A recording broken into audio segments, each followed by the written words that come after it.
What if I told you that in the next few minutes, you're going to discover the exact system that will stop negative thoughts from controlling your life forever? What if I told you that there's a quick fix that actually works, that doesn't require years of therapy or complicated meditation practices? You see, right now, as you're listening to this, your mind is probably generating between 60, 0 to 80, 0 thoughts per day. And here's the shocking truth. Up to 80% of those thoughts are negative. That means every single day your brain is bombarding you with 50, 0 negative thoughts. No wonder you feel exhausted. No wonder you feel stuck. No wonder you feel like you're fighting an uphill battle. But here's what nobody's telling you. Those negative thoughts aren't just random. They're not just bad luck. They're a system. And if negative thinking is a system, then positive thinking can be a system too. Today, you're going to learn that system. You're going to discover the quick fix that will transform your mental landscape forever. Chapter 1. The Negative Thought Prison. Let me paint you a picture of what's really happening in your mind right now. Every negative thought you have is like a drop of poison in a glass of water. One drop might not seem like much, but when you're adding 50, 0 drops every single day, that water becomes toxic, and you're drinking from that glass every moment of your life. Think about your morning routine. You wake up and within seconds, your mind starts its daily assault. I don't want to get up. I'm already behind. This day is going to be terrible. I look awful. I'm not ready for what's coming. Before you've even brushed your teeth, you've already consumed dozens of these poison drops. But here's where it gets really insidious. These thoughts don't just stay in your head. They become your reality. Every negative thought you think sends a signal to your nervous system. Your body doesn't know the difference between a real threat and an imagined one. So when you think, I'm going to fail, your body responds as if failure is actually happening right now. Your heart rate increases, your muscles tense, stress hormones flood your system. Now multiply this by 50, 0 times per day, and you begin to understand why you feel the way you feel. You're not weak. You're not broken. You're not lacking willpower. You're living in a constant state of physiological stress because your thoughts are literally poisoning your system. The negative thought prison has 3 walls, and until you understand these walls, you'll never break free. The first wall is the automatic wall. These are the thoughts that just appear without your permission. You're not choosing them. They're choosing you. The second wall is the amplification wall. One negative thought leads to another, which leads to another, creating cascading avalanches of negativity. The third wall is the authority wall. You believe these thoughts are true. You give them authority over your emotions, your decisions, your life. Most people try to fight negative thoughts with positive thinking. But that's like trying to empty an ocean with a teaspoon. You're not fighting individual thoughts. You're fighting a system. And the only way to beat a system is with a better system. The prison walls seem solid, but they're actually made of mist. The moment you understand how to see through them, they disappear. The moment you learn the architecture of negative thinking, you gain the blueprint for positive transformation. And that's exactly what you're about to discover. Your negative thoughts follow predictable patterns. They use the same triggers, the same pathways, the same emotional hijacking techniques every single time. Once you recognize these patterns, once you see the matrix of your own mind, you can't unsee it. And that recognition is the beginning of your freedom. Chapter 2. The Biology of Mental Poison. Your brain wasn't designed for the modern world. It was designed to keep you alive in an environment where danger was real, immediate, and physical. A rustling bush might contain a predator. A strange sound might signal an attack. Your survival depended on your ability to scan for threats, anticipate problems, and react instantly to potential danger. This is why your brain has what neuroscientists call a negativity bias. Your neural networks are literally wired to prioritize negative information over positive information. Bad news travels through your brain faster than good news. Threatening information gets processed more quickly than safe information. Your brain treats every worry like a saber-toothed tiger. But here's the problem. In today's world, the threats aren't physical, they're psychological. The dangers aren't real, they're imagined.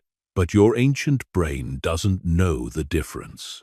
When you worry about a presentation at work, your brain responds as if you're being chased by a predator. When you stress about money, your nervous system activates as if your life is in immediate danger. This creates what I call the stress paradox. The very mechanism that was supposed to protect you is now destroying you. The negativity bias that kept your ancestors alive is keeping you anxious, depressed, and stuck. You're running ancient software on modern problems, and the code is completely incompatible. Every negative thought triggers a cascade of biochemical reactions in your body. Cortisol floods your system, raising your blood pressure and suppressing your immune function. Adrenaline pumps through your veins, making you feel agitated and restless. Norepinephrine alters your brain chemistry, making it harder to think clearly and easier to panic. But it gets worse. These stress chemicals don't just affect you in the moment. They actually change the physical structure of your brain over time. Chronic negative thinking literally shrinks your prefrontal cortex, the part of your brain responsible for rational thinking and emotional regulation. Meanwhile, it enlarges your amygdala, the part of your brain responsible for fear and anxiety. This means that the more you think negatively, the better you get at thinking negatively. It's like going to the gym, but instead of building muscle, you're building anxiety. Instead of getting stronger, you're getting more sensitive to stress. Your brain is physically rewiring itself to be more negative, more reactive, more fearful. The good news is that your brain is also capable of positive neuroplasticity. Just as negative thinking can rewire your brain for anxiety, positive thinking can rewire your brain for resilience, confidence, and peace. The same biological mechanisms that create the problem can create the solution. When you learn to stop negative thoughts, you're not just changing your thinking, you're changing your brain. You're not just improving your mood, you're improving your physical health. You're not just feeling better, you're literally becoming a different person at the cellular level. This is why the quick fix I'm about to share with you is so powerful. It works with your biology, not against it. It uses your brain's own mechanisms to create rapid, lasting change. It turns your negativity bias into a positivity advantage. Chapter 3. The Hidden Cost of Mental Chaos. Let me ask you a question that might change everything. What is your negative thinking actually costing you? Not just emotionally, but practically. What opportunities have you missed because you were too busy worrying? What relationships have you damaged because you were too caught up in negative spirals? What dreams have you abandoned because your inner critic convinced you they were impossible? Most people think negative thoughts are just uncomfortable feelings. But they're so much more than that. They're invisible barriers that separate you from the life you actually want to live. Every negative thought is a vote for a smaller version of yourself. Every worry is a bet against your own potential. Every fear-based decision is a choice to shrink instead of expand. Let's start with your relationships. Negative thinking makes you a different person to be around. When your mind is consumed with worry, stress, and self-doubt, you can't be fully present with the people you love. You're physically there, but mentally, you're trapped in a prison of your own making. Your partner talks to you, but you're thinking about tomorrow's problems. Your children want your attention, but you're reliving yesterday's mistakes. Negative thinking also makes you hyperreactive. Small problems feel like major crises. Minor criticisms feel like devastating attacks. Normal relationship challenges feel like relationship-ending disasters. You're not responding to reality. You're responding to the distorted version of reality that your negative thoughts have created. Now, let's talk about your career. Negative thinking is a creativity killer. When your mind is focused on what could go wrong, it can't focus on what could go right. When you're worried about failure, you can't envision success. When you're trapped in fear-based thinking, you miss opportunities that require courage, creativity, and confidence. I've seen incredibly talented people sabotage their own careers because their negative thinking convinced them they weren't good enough, smart enough, or qualified enough. They didn't apply for promotions they deserved. They didn't start businesses they were capable of running. They didn't take risks that could have transformed their lives. But perhaps the highest cost of negative thinking is what it does to your physical health. Chronic stress from negative thinking doesn't just make you feel bad. It makes you sick. It suppresses your immune system, making you more vulnerable to infections and diseases. It raises your blood pressure, increasing your risk of heart disease and stroke. It disrupts your sleep, making it harder for your body to repair and regenerate. Research shows that people with chronic negative thinking patterns are more likely to suffer from depression, anxiety, chronic fatigue, digestive problems, and even premature aging. Your thoughts aren't just affecting your mind, they're affecting every cell in your body. And then there's the compound effect. Every day you spend trapped in negative thinking is a day you're not building the life you actually want. Every week you spend in mental chaos is a week you're not moving toward your goals. Every month you spend consumed by worry is a month you're not creating, building, or growing. Time is your most valuable resource, and negative thinking is stealing it from you. Not just the time you spend actively worrying, but the time you spend recovering from worry, the time you spend paralyzed by fear, the time you spend second-guessing decisions you should make quickly and confidently. The hidden cost of mental chaos isn't just what it takes from you. It's what it prevents you from becoming. It's not just about the pain you feel. It's about the joy you miss. It's not just about the problems it creates. It's about the solutions it prevents you from seeing. But here's the beautiful truth. Every cost I've just described can be reversed. Every price you've paid can be recovered. Every opportunity you've missed can be replaced by better opportunities. The moment you learn to stop negative thoughts forever, you don't just stop the damage, you start the healing. Chapter 4. The Quick Fix Framework Revealed. Now I'm going to share with you the exact system that will stop negative thoughts in their tracks. This isn't theory. This isn't philosophy. This is a practical, step-by-step framework that you can use starting right now. I call it the RESET protocol, and it's the most powerful mental tool you'll ever learn. R stands for recognize. E stands for examine. S stands for stop. E stands for exchange. T stands for transform. These 5 steps, when applied correctly, will give you complete control over your mental state. Let me break down each step in detail. The first step is recognize.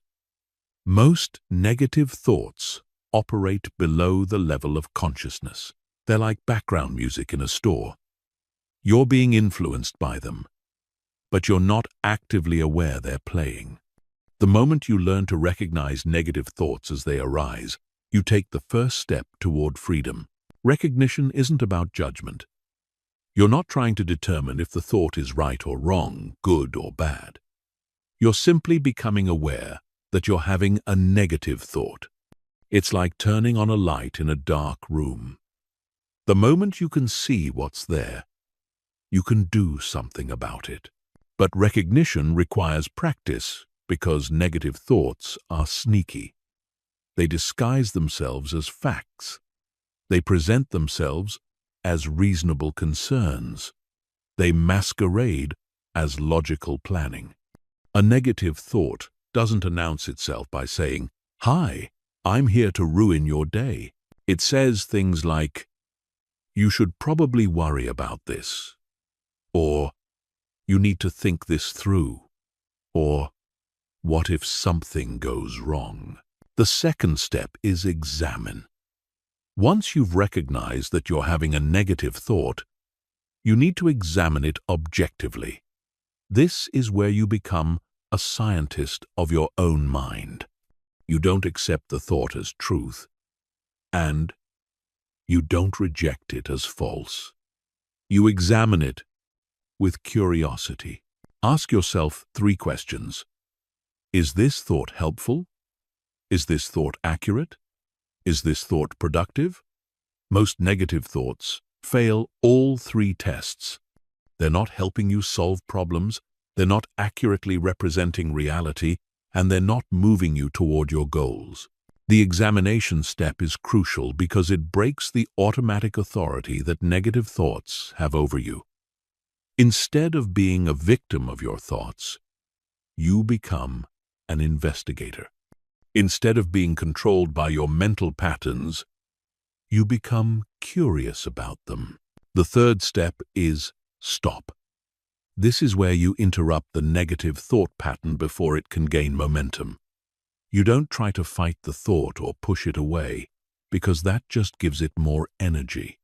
Instead, you use a pattern interrupt technique that immediately shifts your mental state. The most effective pattern interrupt I've discovered is what I call the mental circuit breaker. The moment you recognize and examine a negative thought, you say to yourself, "Stop, reset, redirect." You can say it out loud or silently, but you say it with authority. You're not asking the thought to leave, you're commanding it to stop. The fourth step is exchange. Nature abhors a vacuum, and so does your mind.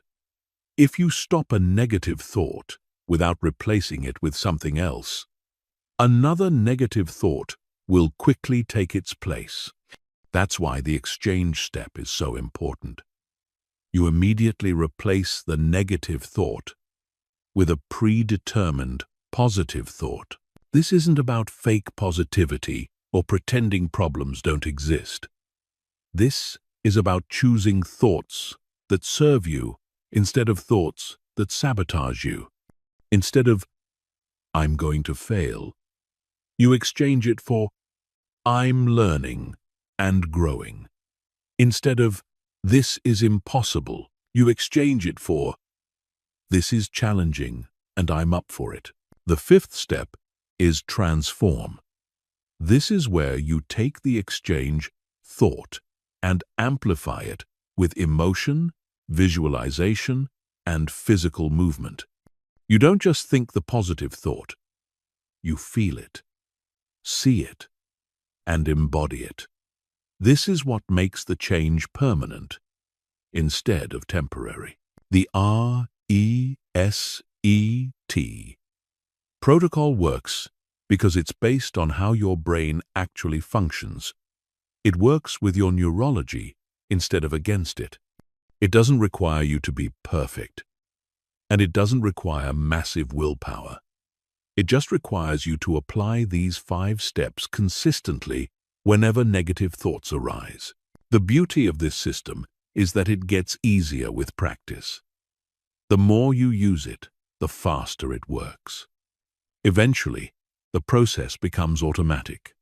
Your brain learns to recognize, examine, stop, exchange, and transform negative thoughts so quickly that they barely register in your consciousness. This is what I mean by a quick fix that actually works. It's quick because each application takes less than 30 seconds. It's a fix because it addresses the root cause of mental suffering. And it works because it's based on proven principles of neuroscience and psychology. Chapter 5.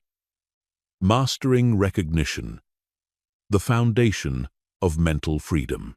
Recognition is the master key that unlocks every other aspect of mental transformation. Without recognition, you're unconsciously controlled by your thoughts. With recognition, you become the conscious director of your mental experience. But recognition is more nuanced and powerful than most people realize. There are 3 levels of recognition, and mastering all 3 levels will give you unprecedented control over your mental state. Level 1 is surface recognition, becoming aware of obvious negative thoughts. Level 2 is pattern recognition, identifying the deeper structures and triggers that create negative thinking. Level 3 is predictive recognition, catching negative thoughts before they fully form. Let's start with surface recognition. This is where you learn to identify negative thoughts as they occur. The key is to understand that negative thoughts have distinct characteristics. They create contraction in your body. Quote, "You feel tighter, smaller, more constricted." They create depletion in your energy. You feel drained, tired, less vital. They create confusion in your mind. You feel scattered, overwhelmed, less clear. Pay attention to your physical sensations as you think. Negative thoughts almost always create tension somewhere in your body. Your shoulders might rise. Your jaw might clench. Your breathing might become shallow. Your stomach might knot up. These physical signals are often faster and more reliable than trying to monitor your thoughts directly. Also, pay attention to your emotional signature. Negative thoughts create predictable emotional states. Anxiety, sadness, anger, frustration, overwhelm, hopelessness. But here's what most people miss. These emotions have subtle, early warning signs. Anxiety starts as a slight unease. Sadness starts as a gentle heaviness. Anger starts as a minor irritation. The earlier you can catch these emotional signals, the easier it is to interrupt the negative thought pattern before it gains momentum. It's like catching a small fire before it becomes a raging inferno. A few drops of water can stop a spark, but it takes a fire department to stop a blaze. Level 2 is pattern recognition. And this is where the real power lies. Your negative thoughts aren't random. They follow predictable patterns. You have specific triggers that activate negative thinking. You have favorite negative thoughts that your mind returns to again and again. You have particular times of day when you're most vulnerable to mental chaos. Start paying attention to your negative thought triggers. What situations, people, or experiences consistently activate negative thinking? For some people, it's checking email first thing in the morning. For others, it's scrolling through social media. For many, it's interactions with specific people or types of people. Also, notice your recurring negative thought themes. Do you tend to worry about money? Do you catastrophize about health? Do you obsess over relationships? Do you ruminate about past mistakes? Most people have 3 to 5 core negative thought patterns that account for 80% of their mental suffering. Time patterns are equally important. Are you more negative in the morning or evening? Do Sundays trigger anxiety about the upcoming week? Do Mondays create dread about work? Do Friday afternoons create pressure about weekend plans? Understanding your temporal triggers allows you to be extra vigilant during vulnerable periods. Level 3 is predictive recognition, and this is the advanced skill that will make you nearly immune to negative thinking. At this level, you become so attuned to your mental patterns that you can sense a negative thought forming before it fully emerges into consciousness. This might sound mystical, but it's actually quite practical. Just as you can feel a sneeze coming before you sneeze, you can feel a negative thought coming before you think it. There's usually a subtle shift in your energy, a slight change in your breathing, a minor adjustment in your posture. The key is to slow down and pay attention. Most people live their lives at such a frantic pace that they miss these subtle signals. But when you cultivate what I call mental mindfulness, you become exquisitely aware of the micro movements of your consciousness. Predictive recognition allows you to prevent negative thoughts instead of just responding to them. It's the difference between catching a ball that's been thrown at you and preventing someone from throwing the ball in the first place. Prevention is always easier than cure. To develop predictive recognition, practice the mental weather check. Several times throughout the day, pause and ask yourself, what's the weather like in my mind right now? Are there storm clouds forming? Is there a shift in the atmospheric pressure of your consciousness? Are there early warning signs of mental turbulence? The more you practice this mental weather check, the more sensitive you become to the subtle changes in your mental climate. Eventually, you'll be able to sense negative thoughts forming and redirect your mental energy before they fully manifest. Recognition is a skill, and like any skill, it improves with practice. Start with surface recognition, simply noticing when you're having negative thoughts. Then develop pattern recognition, understanding your triggers and themes. Finally, cultivate predictive recognition, sensing negative thoughts before they fully form. Master recognition, and you master the foundation of mental freedom. Everything else builds on this crucial first step. Chapter 6. The examination. Becoming the detective of your own mind. Once you've mastered recognition, the next step in the RESET protocol is examination. And this is where most people either accelerate their transformation or sabotage their progress. The examination phase is not about judging your thoughts or trying to determine if they're right or wrong.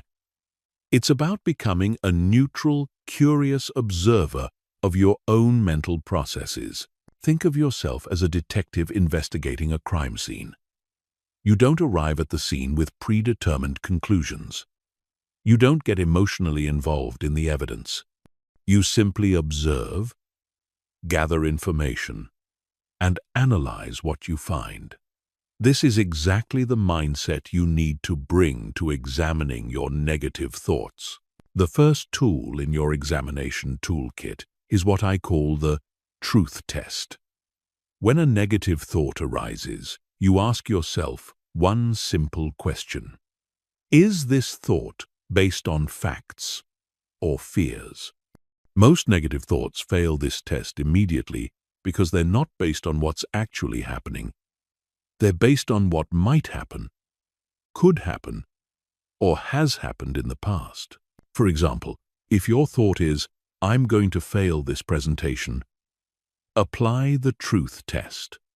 Is this based on facts? The facts are that you have a presentation scheduled, you've prepared for it, and you have experience giving presentations. The fear-based addition is the assumption that you're going to fail. The fact and the fear are two completely different things. Here's what's fascinating about the truth test.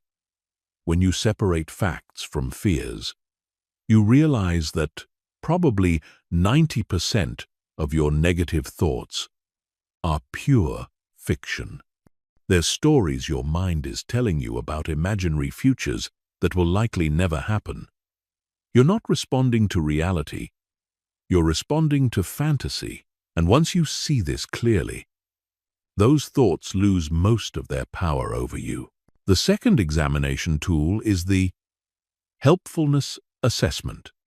Even if a negative thought contains some factual elements, you need to determine whether thinking this thought is actually helping you.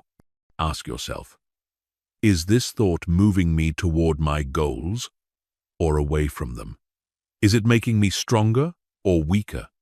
Is it opening possibilities or closing them? Let's say you're thinking about a mistake you made at work. The factual element is that you did make a mistake. That's reality. But ruminating about it, replaying it endlessly, and beating yourself up over it isn't helpful.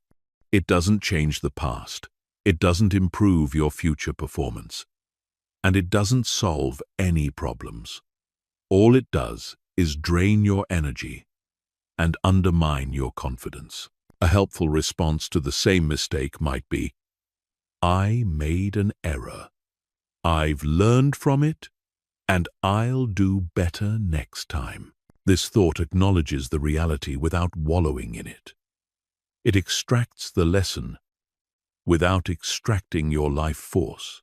It's based on the same facts, but creates completely different emotional and behavioral outcomes. The third examination tool is what I call the time travel test.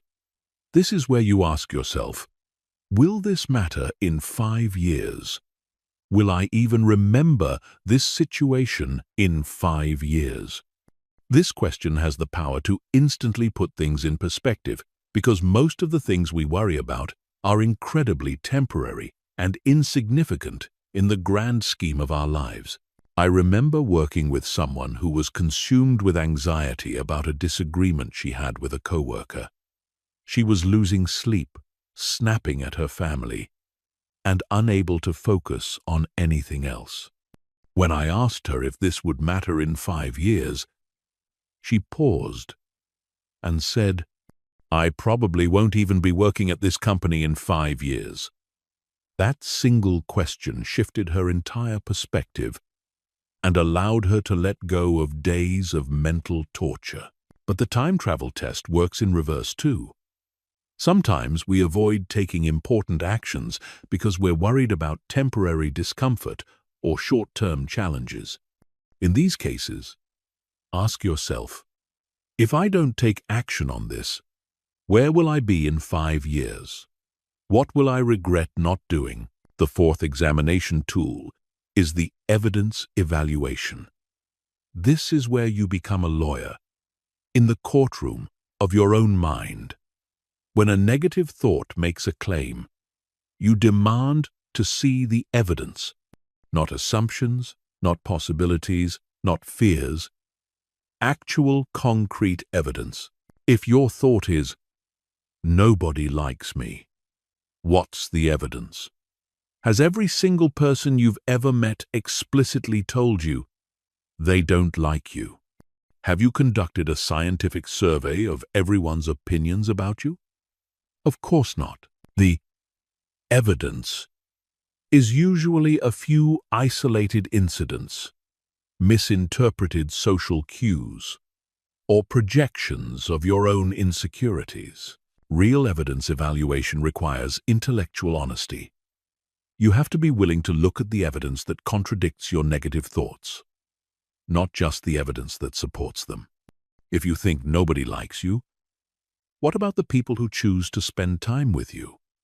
What about the friends who call you? What about the positive interactions you have every day that you're dismissing or ignoring? The fifth examination tool is the alternative explanation exercise. For every negative interpretation of events, there are usually multiple alternative explanations that are equally plausible and far more empowering. This exercise trains you to consider possibilities beyond your default negative assumptions. If someone doesn't respond to your text message, your negative thought might be, "They're ignoring me because they're angry." Alternative explanations: they're busy at work. They saw the message but forgot to respond. They're dealing with a personal situation. Their phone died. They're planning to respond later when they have more time.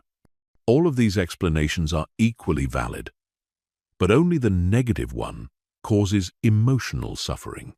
The key to effective examination is emotional distance. You're not trying to defend or attack your thoughts. You're simply investigating them with scientific curiosity. This emotional neutrality is crucial because the moment you get emotionally involved in the examination process, you lose objectivity, and the whole exercise becomes counterproductive. Practice examining your thoughts like you're studying someone else's thoughts. What would you tell a friend who was having these same negative thoughts? What advice would you give them? Often, we have clarity about other people's situations that we completely lack about our own. The examination phase helps you apply that same external clarity to your internal experience. Remember, the goal of examination isn't to prove your negative thoughts wrong. It's to see them clearly. Sometimes, examination will reveal that a negative thought contains important information that you need to act on. But most of the time, examination will reveal that your negative thoughts are mental smoke. They seem substantial until you look closely, and then they dissolve. The examination phase is what separates reactive people from responsive people. Reactive people are controlled by their first thoughts. Responsive people examine their thoughts and choose which ones deserve their attention and energy. Master the art of examination, and you master the art of mental self-defense. Chapter 7. The Pattern Interrupt. How to Stop Mental Momentum in its Tracks. The third step in the RESET protocol is the most critical and the most misunderstood. This is where you actually interrupt the negative thought pattern before it can build momentum and take control of your mental state. But stopping negative thoughts isn't about fighting them or trying to push them out of your mind. That approach not only doesn't work, it actually makes the thoughts stronger and more persistent. Think about what happens when you try not to think about a white elephant. The moment someone says, "Don't think about a white elephant," what immediately appears in your mind? A white elephant. This is because your brain can't process the word "don't." It only hears white elephant and creates exactly what you're trying to avoid. The same principle applies to negative thoughts. When you try to fight a negative thought, when you resist it or push against it, you're actually giving it more energy and attention. You're feeding the very thing you're trying to starve. This is why willpower and positive thinking alone are ineffective strategies for dealing with negative thoughts. Instead of fighting negative thoughts, you interrupt them. And the most powerful way to interrupt a negative thought is with what I call the circuit breaker technique. Just like an electrical circuit breaker stops the flow of electricity when there's an overload, this technique stops the flow of negative mental energy when there's a thought overload.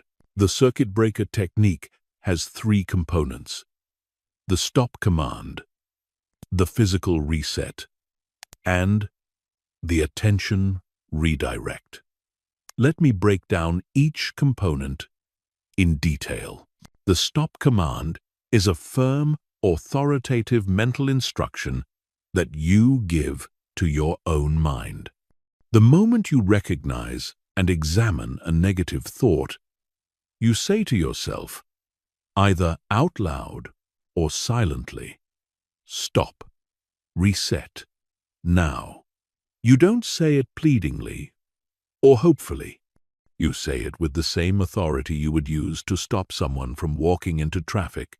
The key is to use the same exact words every time. Stop, reset, now. Not stop thinking negatively, or I need to be more positive, or this isn't helping. Just stop, reset, now. The consistency is important because it creates a conditioned response. Over time, these 3 words become a powerful trigger that instantly shifts your mental state.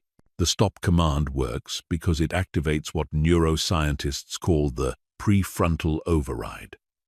Your prefrontal cortex is the executive center of your brain, responsible for conscious control and decision-making. When you give a firm mental command, you activate this part of your brain and temporarily override the automatic thought patterns generated by other brain regions. The physical reset is the second component, and this is where you interrupt the negative thought at the body level. Negative thoughts don't just exist in your mind. They exist in your entire nervous system. They create physical patterns of tension, breathing changes, and postural shifts. To fully interrupt a negative thought, you have to interrupt these physical patterns as well. The most effective physical reset technique is what I call the power breath reset. The moment you give the stop command, you immediately take 1 deep breath in through your nose, hold it for 3 seconds, and then release it forcefully through your mouth with a whoosh sound. This single breath interrupts the stress response in your nervous system and creates an immediate sense of relief and control. But the physical reset can also include other movements. You might shake your hands vigorously for 5 seconds. You might roll your shoulders back and stand up straighter. You might splash cold water on your face or step outside for a moment. The key is to choose one specific physical action that you do every time, so it becomes part of your automatic response pattern. The attention redirect is the third component. And this is where you immediately focus your attention on something specific and concrete in your immediate environment. This isn't about replacing the negative thought with a positive thought, yet that comes in the next step. This is simply about redirecting your attention away from internal mental chatter and toward external sensory input. The most effective attention redirect technique is the 5-4-3-2-1 grounding exercise. You identify 5 things you can see, 4 things you can touch, 3 things you can hear, 2 things you can smell, and 1 thing you can taste. This exercise grounds you in the present moment and breaks the hypnotic trance of negative thinking. Alternative attention redirect techniques include focusing intently on your breathing for 30 seconds, counting backwards from 100 by sevens, or describing everything you can see in your immediate environment in great detail. The goal is to occupy your conscious attention with something neutral and present moment focused. The circuit breaker technique works because it addresses negative thoughts at 3 levels simultaneously: mental, physical, and attentional. Most people try to stop negative thoughts with mental effort alone, but negative thinking is a whole-body experience that requires a whole-body solution. Here's what's crucial to understand. The circuit breaker technique isn't about making negative thoughts disappear forever. It's about stopping them from gaining momentum and taking control of your mental state. Think of negative thoughts like small fires. If you catch them early and interrupt them quickly, they go out easily. But if you let them burn unchecked, they become raging infernos that consume all your mental resources. The timing of the pattern interrupt is critical. The longer you wait after recognizing a negative thought, the more momentum it builds, and the harder it becomes to interrupt. This is why the examination phase should be brief, just long enough to see the thought clearly, but not so long that the thought has time to multiply and spread. Practice the circuit breaker technique when you're not in the middle of negative thinking, so it becomes automatic when you need it most. Just like fire drills, mental pattern interrupts need to be rehearsed when you're calm, so they're available when you're stressed. Some people worry that interrupting negative thoughts is a form of denial or avoidance. But there's a huge difference between suppressing valid concerns and interrupting mental garbage. If a negative thought contains important information that requires action, the examination phase will reveal that. But most negative thoughts are just mental noise that serves no constructive purpose. The circuit breaker technique gives you the power to choose which thoughts deserve your attention and which thoughts deserve to be interrupted. This choice is the foundation of mental freedom and the key to breaking free from unconscious negative thought patterns. Chapter 8. The Exchange. Trading mental poison for mental medicine. The 4th step in the RESET protocol is where the real transformation happens. This is where you replace the negative thought you've interrupted with a specifically chosen positive thought that serves your goals, supports your well-being, and moves you toward the life you actually want to live. But here's where most people make a critical mistake. They think the exchange step is about fake positivity or pretending problems don't exist. They try to replace "I'm going to fail" with "everything is perfect," or substitute "this is terrible" with "this is amazing." This approach fails because your mind rejects thoughts that are obviously untrue or unrealistic. The exchange step isn't about deluding yourself with fantasy. It's about choosing thoughts that are both empowering and believable. It's about finding perspectives that acknowledge reality while supporting your mental health and forward progress. It's about becoming a curator of your own consciousness, deliberately selecting thoughts that serve you instead of sabotage you. The key to effective thought exchange is understanding the difference between positive thinking and powerful thinking. Positive thinking tries to make everything seem good. Powerful thinking acknowledges challenges while maintaining agency, capability, and forward momentum. Powerful thinking is realistic optimism rather than delusional positivity. For example, if your negative thought is, "I'm terrible at this," a positive thinking replacement might be, "I'm amazing at this." But if you genuinely struggle with whatever this is, your mind will reject that replacement immediately. A powerful thinking replacement would be, "I'm learning and improving at this," or "I'm developing my skills in this area." These thoughts acknowledge your current reality while directing your energy toward growth and possibility. The most effective exchange thoughts fall into 5 categories, and I call them the 5 pillars of mental strength. Understanding these 5 pillars will give you a framework for creating exchange thoughts that are both believable and empowering. The first pillar is growth orientation. Instead of thoughts that assume fixed limitations, you choose thoughts that assume continuous development. Instead of, "I'm not good at public speaking," you think, "I'm becoming more confident at public speaking." Instead of, "I always mess up relationships," you think, "I'm learning how to build healthier relationships."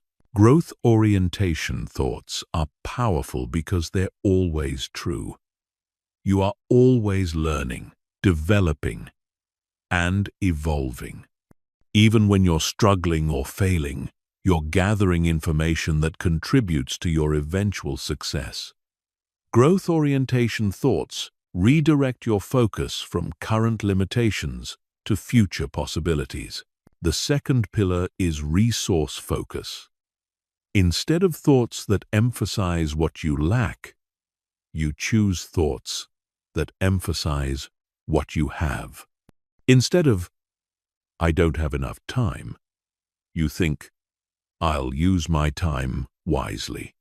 Instead of, "I don't know how to do this," you think, "I'll figure this out," or "I'll find the resources I need."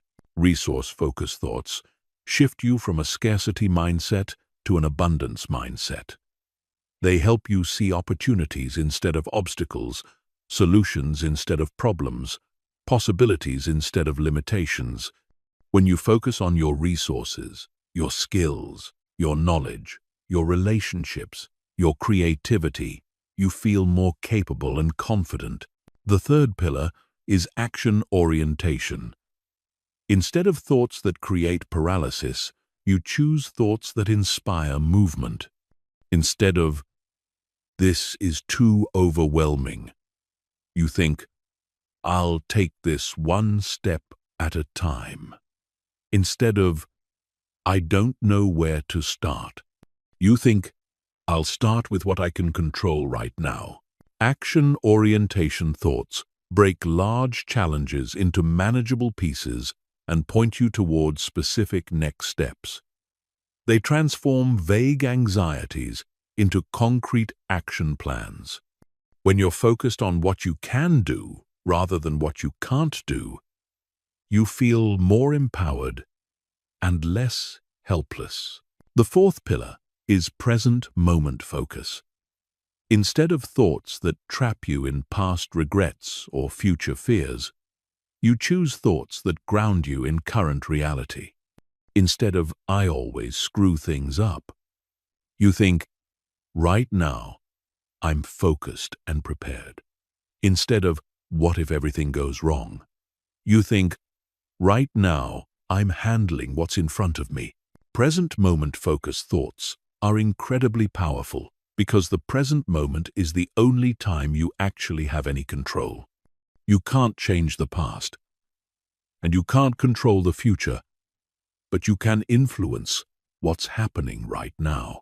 Present-focused thoughts eliminate the mental time travel that creates most emotional suffering. The fifth pillar is purpose connection.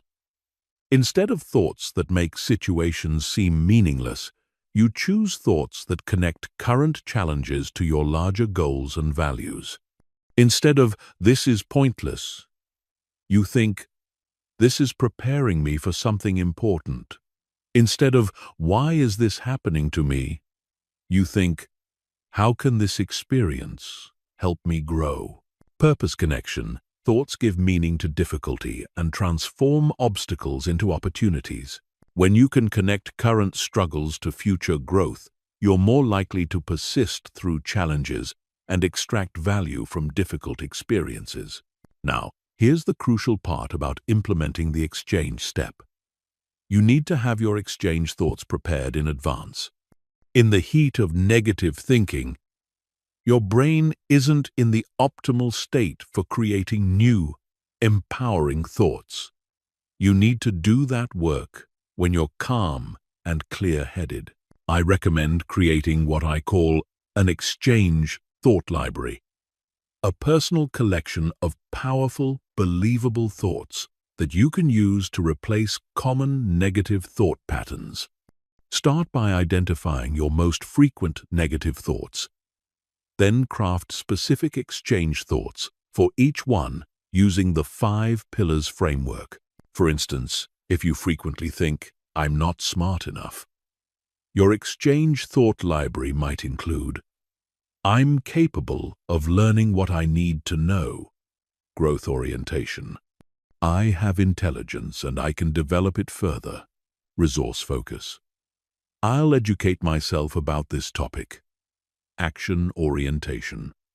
"Right now, I'm thinking clearly and making progress," present moment focus.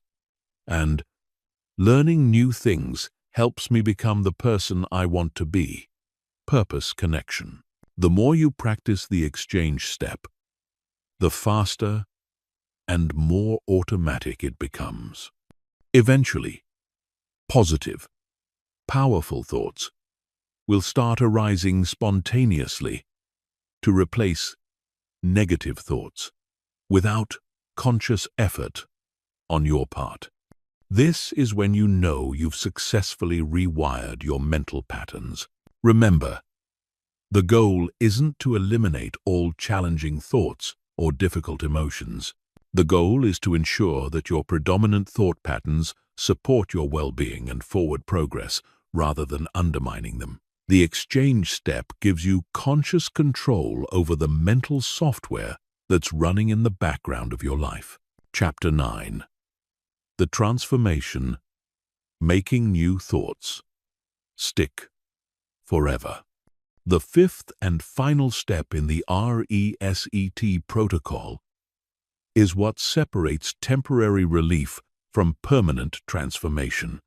This is where you take the positive exchange thought and anchor it so deeply in your nervous system that it becomes your new automatic response. Without this step, you'll find yourself having to repeat the entire process over and over again with the same negative thoughts. Transformation happens when you engage multiple channels of your nervous system simultaneously. Most people try to change their thoughts with thinking alone, but thoughts are just one channel of human experience. To create lasting change, you need to involve emotion, visualization, and physical sensation.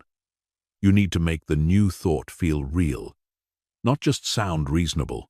The transformation step has 4 components, and I call them the live formula: linguistic programming, imagery activation, visceral engagement, and energetic embodiment.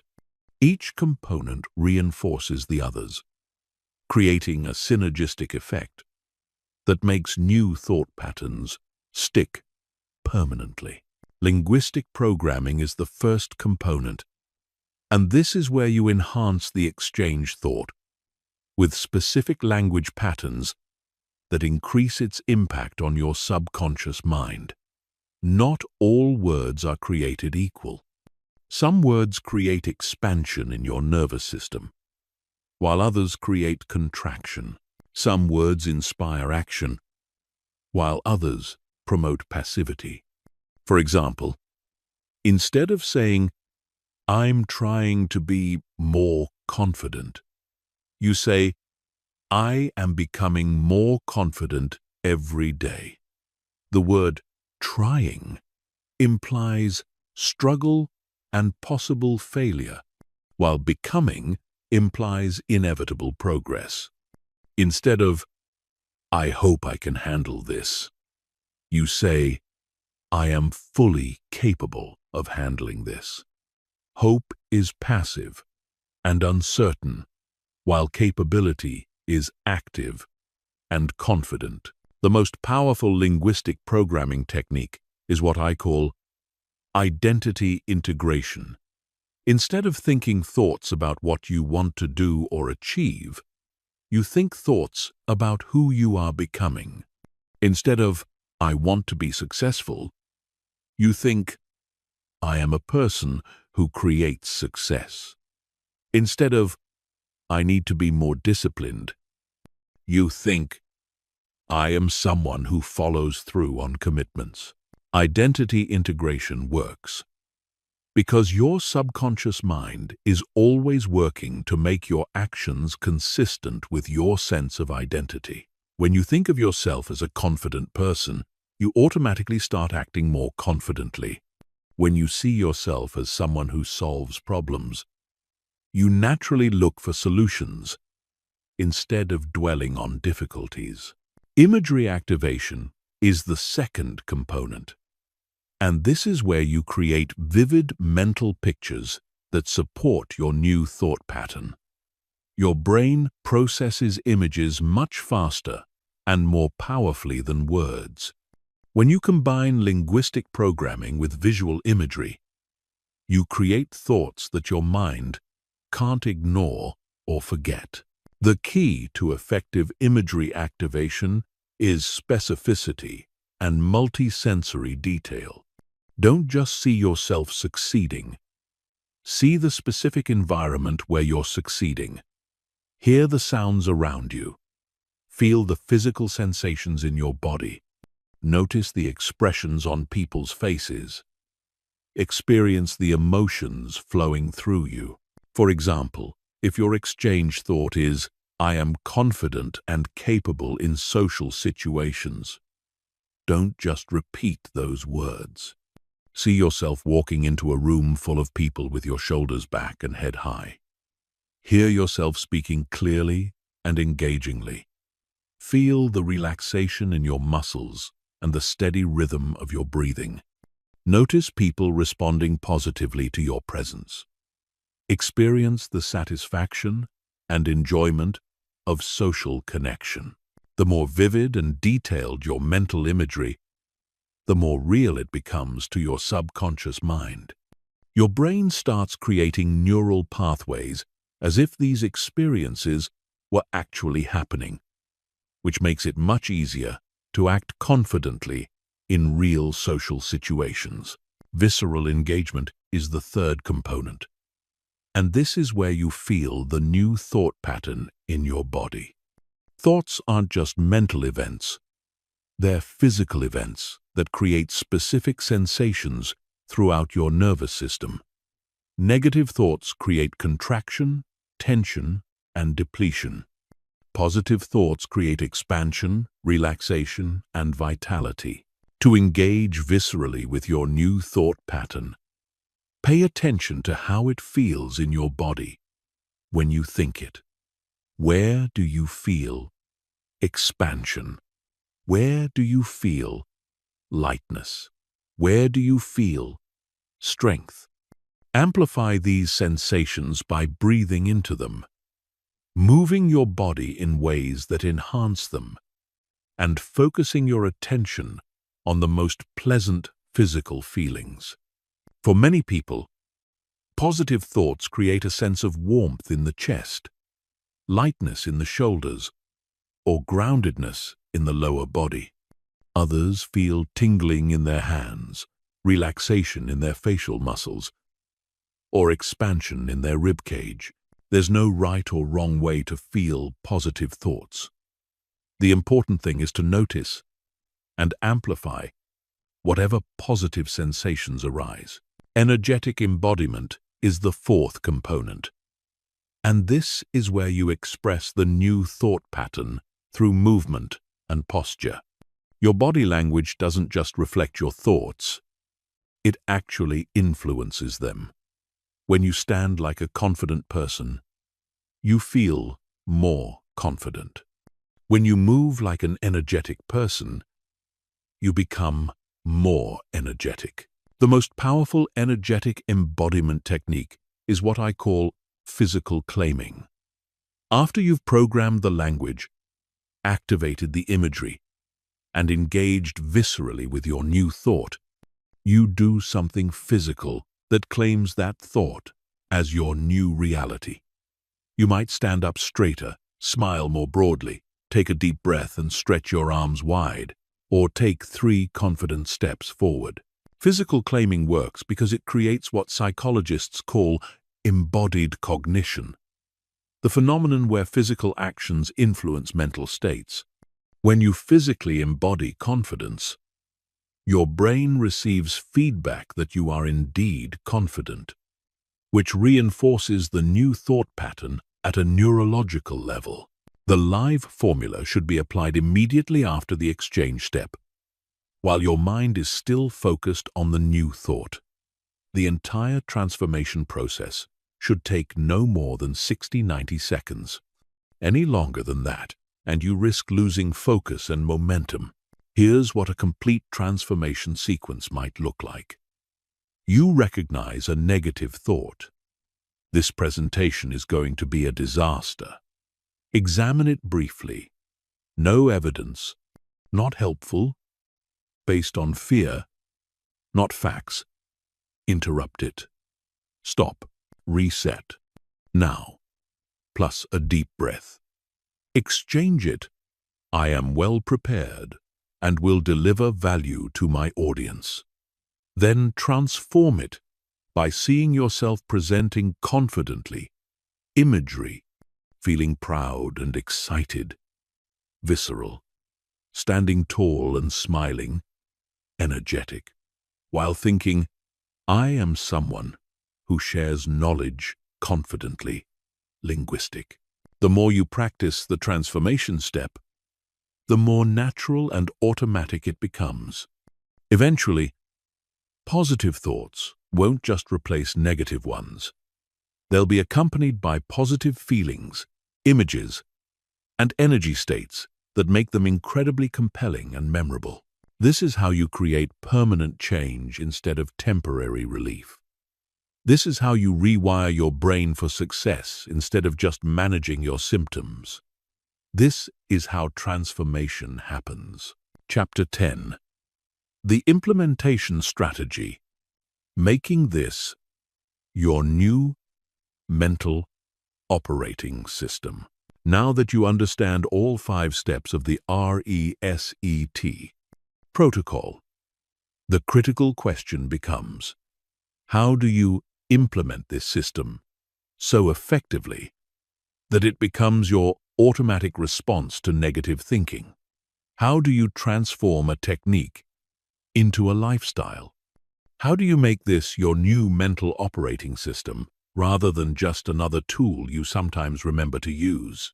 Implementation is where most people fail, not because the system doesn't work, but because they approach implementation randomly instead of strategically. They try to use the RESET protocol only when they remember it, only when they're already deep in negative thinking, or only when they're feeling motivated. This scattered approach produces scattered results.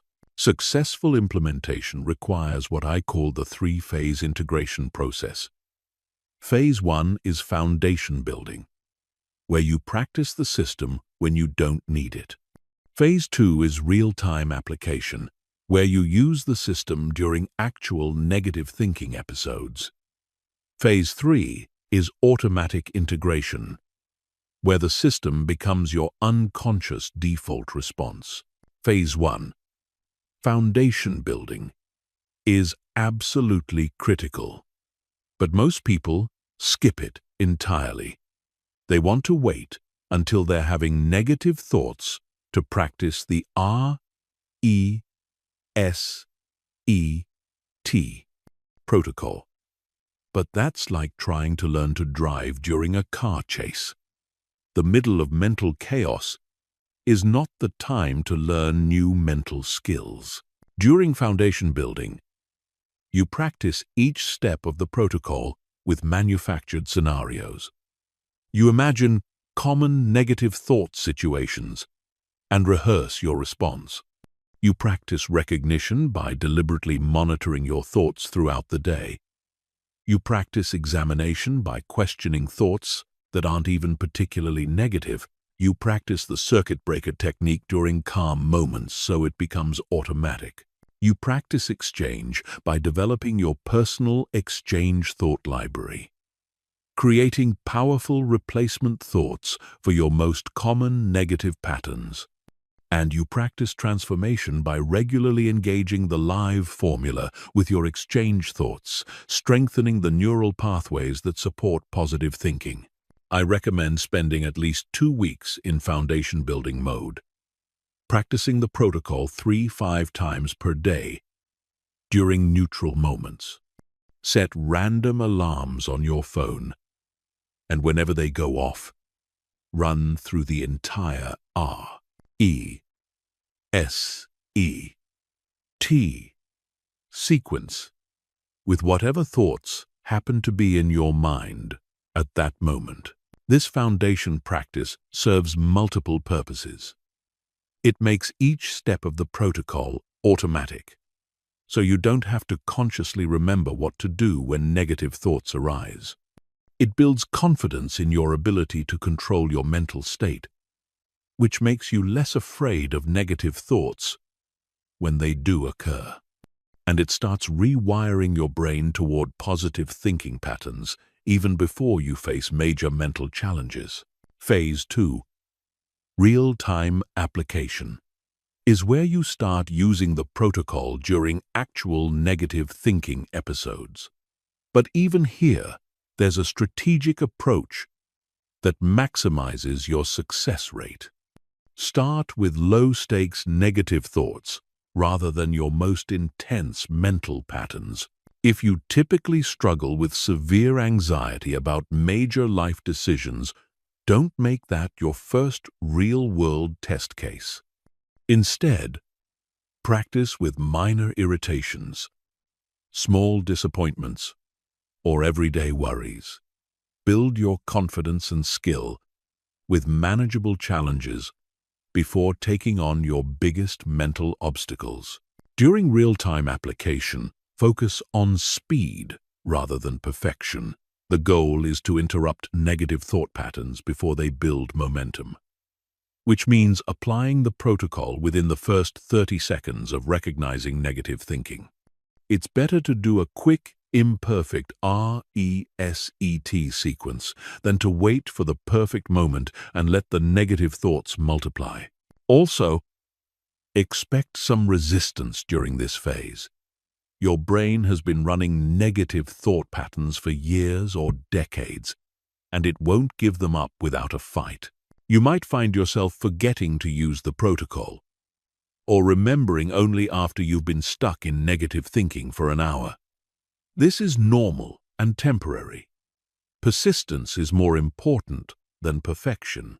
One of the most effective real-time application strategies is what I call pattern mapping. Keep a simple log for 1 week, noting when negative thoughts occur, what triggers them, and how successfully you apply the RESET protocol. This gives you data about your mental patterns and helps you identify your most vulnerable times and situations. Most people discover that they have predictable negative thought patterns, certain times of day, specific situations, particular people, or recurring themes that consistently trigger mental chaos.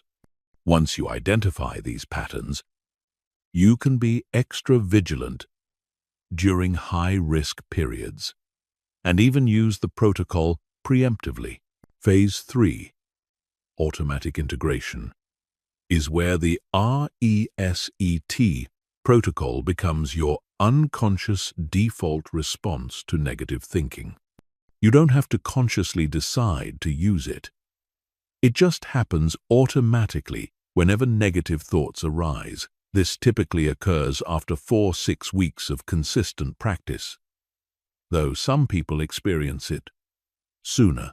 During automatic integration, the protocol becomes so natural that you sometimes complete the entire sequence without even realizing you've done it. You notice negative thoughts forming, but they don't gain traction because your mind automatically recognizes, examines, interrupts, exchanges, and transforms them before they can create emotional disturbance. This is when you know you've successfully reprogrammed your mental operating system. Negative thoughts still arise.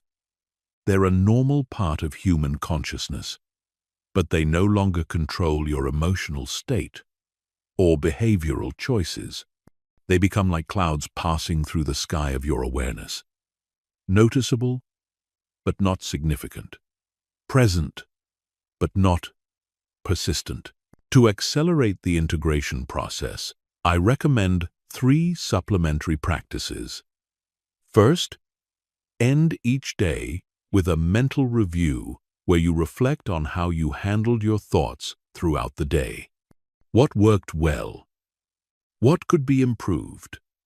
What patterns are you noticing? Second, start each day with mental preparation, where you visualize yourself handling potential negative thoughts with ease and confidence. See yourself recognizing negative patterns early, applying the RESET protocol smoothly, and maintaining positive mental states throughout various challenging scenarios. Third, practice positive mental rehearsal, where you regularly visualize and feel the mental state you want to maintain. Don't just practice responding to negative thoughts. Practice generating and sustaining positive thoughts proactively. This builds mental strength rather than just mental defense. Remember, the goal isn't to never have another negative thought.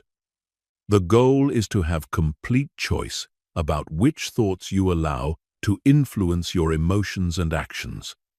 The RESET protocol gives you that choice, but only if you implement it strategically and consistently. Your mental operating system took years to develop, and it won't change overnight. But with strategic implementation, you can create profound and permanent transformation in a matter of weeks. The key is treating this as a systematic process rather than a random technique, and approaching it with the same dedication you would bring to learning any other life-changing skill. Chapter 11. Advanced Mental Defense. Handling the trickiest negative thought patterns. Now that you've mastered the basic RESET protocol, it's time to address the advanced negative thought patterns that can slip through your defenses if you're not prepared for them. These are the sneaky, sophisticated forms of negative thinking that disguise themselves as logic, wisdom, or even positivity. They're the mental viruses that have evolved to bypass your conscious detection systems. The first advanced pattern I want to address is what I call logical negativity. These are negative thoughts that sound reasonable, rational, and well-founded.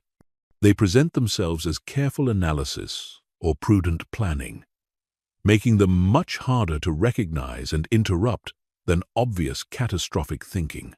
For example, instead of thinking, "I'm going to fail miserably," logical negativity sounds like, "I should probably consider all the ways this could go wrong, so I'm prepared." Instead of, "I'm worthless," it sounds like I need to be realistic about my limitations. Instead of, "Everything is hopeless," it sounds like, "I don't want to get my hopes up and be disappointed." The problem with logical negativity is that it contains just enough truth to seem valid, It is important to consider potential challenges. It is wise to understand your limitations. It is rational to avoid unrealistic expectations. But when these reasonable thoughts become your dominant mental patterns, they create the same physiological and emotional effects as obviously irrational negative thinking. To handle logical negativity, you need to apply what I call the proportion test. Ask yourself, what percentage of my mental energy is spent on potential problems versus potential solutions? What ratio of my attention goes to limitations versus possibilities? How much time do I spend preparing for failure compared to preparing for success? If you discover that more than 30% of your mental energy is spent on negative scenarios, even logical ones, you're dealing with logical negativity. The solution isn't to ignore potential problems entirely, but to deliberately balance problem awareness with solution focus, limitation acknowledgement with possibility exploration. The second advanced pattern is disguised negativity, where negative thoughts masquerade as positive ones. These are thoughts that sound optimistic on the surface, but carry hidden negative assumptions. They're particularly dangerous because they make you feel like you're thinking positively when you're actually reinforcing limiting beliefs. Examples of disguised negativity include, "At least I'm not as bad as," which sounds like gratitude, but reinforces comparison and scarcity thinking. "Maybe if I just work harder, I'll finally be good enough," which sounds motivational but assumes you're currently inadequate. "I'm lucky this worked out," which sounds appreciative but implies you don't have control over your outcomes. To detect disguised negativity, pay attention to the underlying assumptions in your seemingly positive thoughts. What beliefs about yourself, others, or the world are embedded in these thoughts? Are they empowering or limiting? Do they make you feel more capable or less capable? The third advanced pattern is future-focused anxiety masquerading as planning. This is when you spend hours or days mentally rehearsing negative scenarios under the guise of being prepared. You tell yourself you're just being responsible, just thinking ahead, just making sure you're ready for anything that might happen. But there's a crucial difference between productive planning and mental torture. Productive planning involves identifying potential challenges, creating specific solutions, and then taking concrete actions. Mental torture involves endlessly cycling through worst-case scenarios without creating actionable solutions. Real planning has three characteristics: it's time, limited, it's solution, focused, and it results in specific actions. If you find yourself spending more than 20 minutes at a time on any planning session, or if your planning doesn't result in concrete next steps, or if you keep returning to the same scenarios over and over, you're not planning, you're worrying. The fourth advanced pattern is comparative negativity, where your negative thoughts are triggered by comparing yourself to others. Social media has made this pattern epidemic, but it existed long before Facebook and Instagram.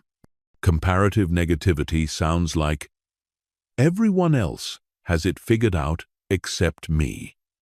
Other people are so much more successful, attractive, happy than I am. I should be further along by now compared to my peers." The insidious thing about comparative negativity is that it's based on incomplete information. You're comparing your internal experience, which includes all your struggles, doubts, and failures, with other people's external presentations, which include only their highlights successes, and carefully curated image. To combat comparative negativity, practice what I call full spectrum awareness. When you catch yourself comparing, remind yourself that you're seeing only a tiny fraction of other people's complete experience. Everyone struggles. Everyone has insecurities. Everyone faces challenges that they don't broadcast to the world. The fifth advanced pattern is historical negativity, where your mind uses past experiences as evidence for future failure. This sounds like, I always mess up relationships, so this one will probably fail too. I've never been good at this type of thing. Every time I try something new, it doesn't work out. Historical negativity is particularly powerful because it feels like it's based on facts. You do have a history. You have experienced failures and setbacks. But historical negativity makes two critical errors. It assumes that past patterns must continue into the future, and it gives more weight to negative experiences than positive ones. To interrupt historical negativity, practice selective history focus. Instead of letting your mind automatically scan for past failures, deliberately search for past successes, growth experiences, and times when you overcame challenges. Ask yourself, what's different about me now compared to then? What have I learned? How have I grown? What resources do I have now that I didn't have before? The sixth advanced pattern is perfectionist negativity, where negative thoughts are triggered by anything less than perfect performance. This sounds like, if I can't do it perfectly, why bother trying? I made one mistake, so the whole thing is ruined. I should be able to handle this without any difficulty.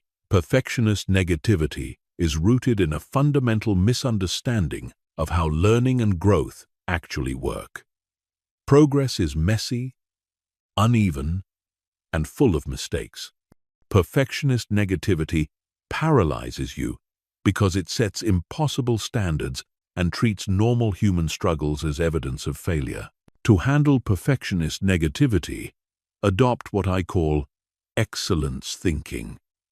Instead of perfectionist thinking, excellence. Thinking acknowledges that you want to do your best while accepting that your best will vary depending on circumstances, experience, and current capacity. It focuses on improvement rather than perfection, progress rather than flawlessness. The seventh advanced pattern is victim mentality negativity, where negative thoughts position you as powerless against circumstances. This sounds like, there's nothing I can do about this. Life always works against me. Other people have advantages I'll never have. Victim mentality negativity is particularly destructive because it eliminates agency and personal power. When you believe you're powerless, you stop looking for solutions, stop taking constructive action, and stop believing in your ability to influence your circumstances. To interrupt victim mentality negativity, practice agency activation. Even in genuinely difficult circumstances, ask yourself, what aspects of this situation can I influence? What choices do I have, even if they're limited? What actions can I take, even if they're small? There's always something you can control, even if it's just your response to uncontrollable events. These advanced negative thought patterns require more sophisticated recognition and response skills, but they respond to the same basic RESET protocol. The key is developing the pattern recognition to identify them quickly before they can establish themselves in your consciousness. Practice identifying these patterns in low-stakes situations so you can recognize them quickly in high-stakes situations. The more familiar you become with the sophisticated ways that negative thinking presents itself, the less likely you are to be fooled by its disguises. Chapter 12. Emergency Protocols. What to do when negative thoughts feel overwhelming. Sometimes, despite your best efforts and most consistent practice, negative thoughts can still overwhelm your mental defenses. These are the moments when anxiety feels like a tsunami, when depressive thoughts seem to swallow all light, when mental chaos feels more powerful than any technique you've learned. This is when you need emergency protocols. Emergency protocols are different from your regular RESET practice. They're designed for crisis moments when your nervous system is flooded with stress chemicals, when your thinking is compromised by intense emotion, and when your usual mental tools feel inadequate to the situation. These protocols prioritize immediate stabilization over long-term transformation. The first emergency protocol is what I call the life preserver technique. When you're drowning in overwhelming negative thoughts, you don't try to swim to shore immediately. You grab a life preserver first. You stabilize yourself before you navigate. The life preserver technique has 3 steps: ground, breathe, and focus. Ground means physically connecting with your immediate environment. Place your feet flat on the floor and press down firmly. Put your hands on a solid surface and feel its texture and temperature. Look around and name 5 objects you can see out loud. Breathe means deliberately slowing and deepening your breathing. But don't try complex breathing patterns when you're in crisis. Just breathe in slowly through your nose, hold for 3 seconds, and breathe out slowly through your mouth. Do this 10 times, counting each exhale. The counting gives your mind something simple and concrete to focus on. Focus means directing your attention to something immediate and neutral. Not positive, that's too big a leap when you're overwhelmed. Just neutral. Count backwards from 100 by 7s. Describe the room you're in with as much detail as possible. Recite the alphabet backwards. The goal is to occupy your conscious mind with something that requires attention but doesn't trigger emotion. The second emergency protocol is the circuit overload reset. Sometimes negative thoughts come so fast and intense that they overwhelm your mental circuitry. Your thoughts are racing, your emotions are chaotic, and you can't even identify specific negative patterns to interrupt. When you're experiencing mental circuit overload, don't try to analyze or interrupt individual thoughts. Instead, create what I call a mental whiteout. Go to a quiet space if possible, close your eyes, and visualize a completely white screen in your mind. Don't try to stop the thoughts. Just imagine them as words or images passing across this white screen, then immediately disappearing. If visualization doesn't work for you, try sensory saturation. Choose one sense and focus all your attention on it. Listen to calming music and focus only on the sounds. Hold an ice cube and focus only on the physical sensation. Look at a simple, repetitive pattern and focus only on the visual input. The goal is to overwhelm your senses with neutral input so your mind can't focus on the chaotic thoughts. The third emergency protocol is the emotional triage system. Sometimes Overwhelming negative thoughts are accompanied by intense emotions, panic, rage, despair, or overwhelming sadness. When emotions are flooding your system, you need to treat them like a medical emergency. Emotional triage works like medical triage. You address the most urgent issue first.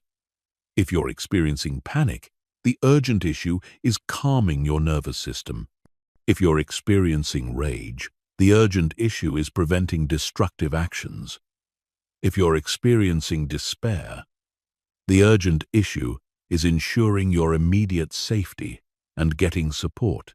For panic, use the 5, 4, 3, 2, 1 grounding technique. Intensively, name 5 things you can see, 4 things you can touch, 3 things you can hear, 2 things you can smell, and 1 thing you can taste. Do this slowly and deliberately, spending at least 30 seconds on each sense. This grounds you in present-moment reality and interrupts the panic response. For rage, use physical discharge safely. Do jumping jacks, push-ups, or run in place for 60 seconds. Scream into a pillow, hit a punching bag, or punch the air vigorously. The goal is to discharge the intense physical energy of anger without harming yourself or others. Once the physical intensity subsides, you can apply mental techniques. For despair, use connection and perspective. Reach out to someone you trust. Call a friend, family member, therapist, or crisis hotline. Don't try to handle overwhelming despair alone. Also, remind yourself that intense emotions are temporary. Say to yourself, "This feeling is intense, but it's not permanent. I felt differently before, and I'll feel differently again." The 4th emergency protocol is the strategic retreat. Sometimes the most intelligent response to overwhelming negative thoughts is temporary retreat. This isn't avoidance or denial. It's strategic disengagement while you rebuild your mental resources. Strategic retreat means removing yourself from situations that are intensifying your negative thinking. If possible, if you're scrolling social media and spiraling into comparison and self-doubt, put the phone away. If you're in a conversation that's triggering anxiety or anger, politely excuse yourself. If you're in an environment that's overwhelming your senses, find a quieter space. Strategic retreat also means temporarily lowering your expectations for yourself. If you're having a mental health crisis, today is not the day to tackle your biggest challenges or make major decisions. Give yourself permission to do the minimum necessary and focus on basic self-care. The 5th emergency protocol is the support network activation. No one should handle overwhelming negative thoughts alone. Having a support network isn't just helpful, it's essential for mental health. But you need to activate your support network strategically, not just reactively. Before you're in crisis, identify 3 types of support people: listeners, advisors, and activists. Listeners are people who can provide emotional support without trying to fix or solve anything. Advisors are people who can provide perspective and practical suggestions.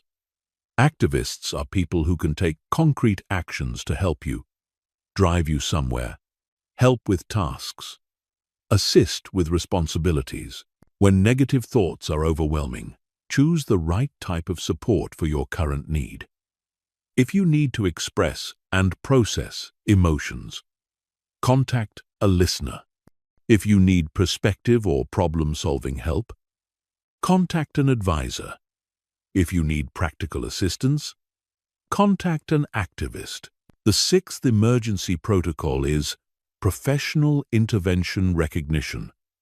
Sometimes negative thoughts are symptoms of underlying mental health conditions that require professional treatment: depression, anxiety disorders, trauma responses, or other clinical issues. It's crucial to know when to seek professional help. Seek professional help immediately if you're having thoughts of harming yourself or others. If you're unable to function in daily life for more than a few days. If you're using substances to cope with negative thoughts. If your negative thinking is accompanied by significant changes in sleep, appetite, or energy, or if friends and family are expressing serious concern about your mental state. Remember, emergency protocols are for crisis situations. They're designed to get you through overwhelming moments, not to replace your regular mental health practices. Once you've stabilized using emergency protocols, return to your regular RESET practice and other positive mental health habits. The goal isn't to never need emergency protocols. The goal is to recognize when you need them and use them effectively to prevent mental health crises from becoming mental health catastrophes. Everyone has overwhelming moments. The difference between people who thrive and people who struggle is having effective tools for handling these inevitable challenges. Chapter 13. Specific scenarios. Customizing your approach for different life situations. While the RESET protocol works universally, different life situations require customized applications. Negative thoughts at work have different triggers and require different strategies than negative thoughts in relationships. Financial stress creates different mental patterns than health anxiety. Understanding how to adapt your approach for specific scenarios will make your practice more effective and practical. Let's start with workplace negative thinking, which affects nearly everyone at some point in their career.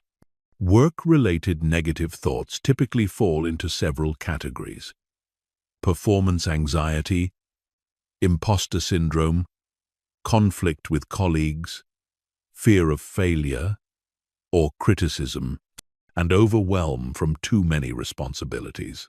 Performance anxiety at work often sounds like, "I'm going to mess up this presentation. Everyone will see that I don't know what I'm doing. I'm not qualified for this position." When applying the RESET protocol to performance anxiety, focus your exchange thoughts on competence and preparation rather than perfection. Instead of, "I'm going to nail this presentation perfectly," try, "I'm prepared and will deliver value to my colleagues." Instead of, "Everyone will think I'm amazing," try, "I have useful information to share and people will appreciate it." The goal is confidence based on realistic assessment of your abilities and preparation, not confidence based on fantasy outcomes. For workplace imposter syndrome, which sounds like, "I don't belong here," or "I'm fooling everyone and they'll figure it out eventually," focus your exchange thoughts on growth and contribution. "I'm learning and contributing every day. I was hired because I have valuable skills and potential. Everyone is learning and growing, including me." Relationship negative thinking requires a different approach because it involves other people's actions, emotions, and responses, factors you can't directly control. Relationship negativity often sounds like, "They don't really love me. I always ruin relationships. They're going to leave me. We're not compatible." When dealing with relationship negative thinking, The key is distinguishing between thoughts about your own behavior and thoughts about other people's behavior. You can control your own actions, words, and choices. You cannot control other people's feelings, decisions, or responses. Focus your exchange thoughts on your own agency within the relationship. Instead of, "They don't appreciate me," try, "I'm going to express my needs clearly and kindly." Instead of, "This relationship is doomed," try, "I'm committed to doing my part to make this relationship healthy and strong." For relationship anxiety specifically, practice secure attachment thinking. This means focusing on what you can give rather than what you might lose, what you can control rather than what you can't control, and present moment connection rather than future fears. Financial negative thinking is particularly challenging because money worries often involve real, practical concerns that can't be dismissed as pure anxiety. Financial negativity sounds like, "I'll never have enough money. I'm terrible with finances. One unexpected expense will ruin me." Rich people are greedy or dishonest. When applying the RESET protocol to financial negativity, distinguish between realistic financial planning and financial catastrophizing.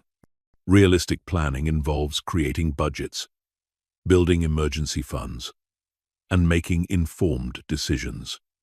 Catastrophizing involves endless worry about unlikely scenarios without taking constructive action. Focus your exchange thoughts on financial empowerment and education. Instead of, "I'll never be financially secure," try, "I'm learning to manage money wisely." Instead of, "I can't afford anything I want," try, "I'm making thoughtful choices about how to spend my money." Instead of, "Money is the root of all evil," try, "Money is a tool I can use to create security and help others." Health-related negative thinking is another area that requires careful calibration because health concerns can range from minor anxieties to serious medical issues. Health negativity often sounds like, "Every symptom means something terrible. I'm getting old and falling apart. I'll never be healthy again. The doctors don't know what they're doing." For minor health anxieties, focus your exchange thoughts on body wisdom and resilience. My body knows how to heal itself. Most symptoms are temporary and resolve on their own. I'm taking good care of my health through my daily choices. For serious health challenges, focus on agency and adaptation. I'm doing everything I can to support my health. I'm learning to adapt to my current situation. I have the strength to handle whatever comes. Don't try to. Positive think away genuine medical concerns, but don't let health fears consume your mental energy either. Parenting negative thinking deserves special attention because it affects not just you, but your children. Parenting negativity sounds like, "I'm screwing up my kids. I'm not a good parent. My children will hate me when they grow up. I don't know what I'm doing." When dealing with parenting negativity, remember that perfect parents don't exist, but good enough parents are sufficient for raising healthy children. Focus your exchange thoughts on love, effort, and learning. I love my children, and I'm doing my best. I'm learning and growing as a parent. My children need a real parent, not a perfect parent.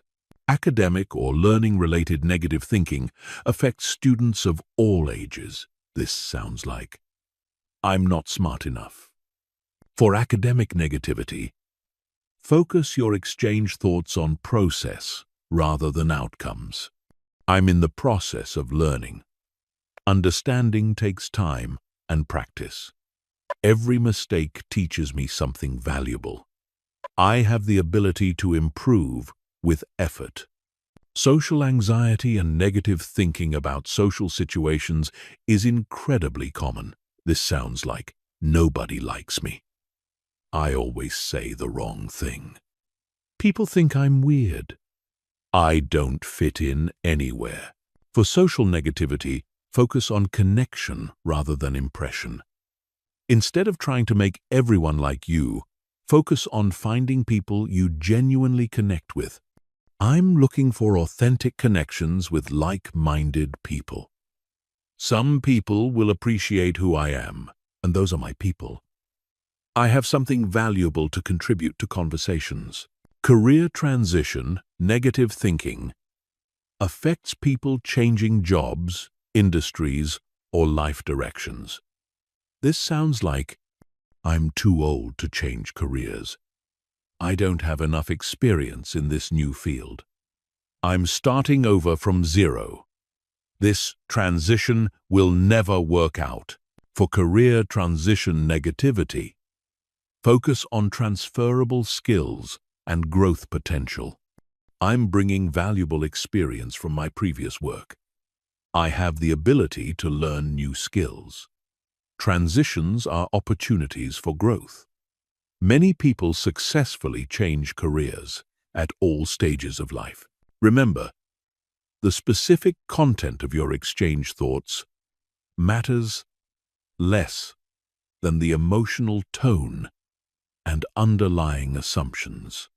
Whether you're dealing with work stress, relationship challenges, financial concerns, health issues, parenting struggles, academic pressure, social anxiety, or career transitions, your exchange thoughts should be empowering, believable, and focused on what you can control.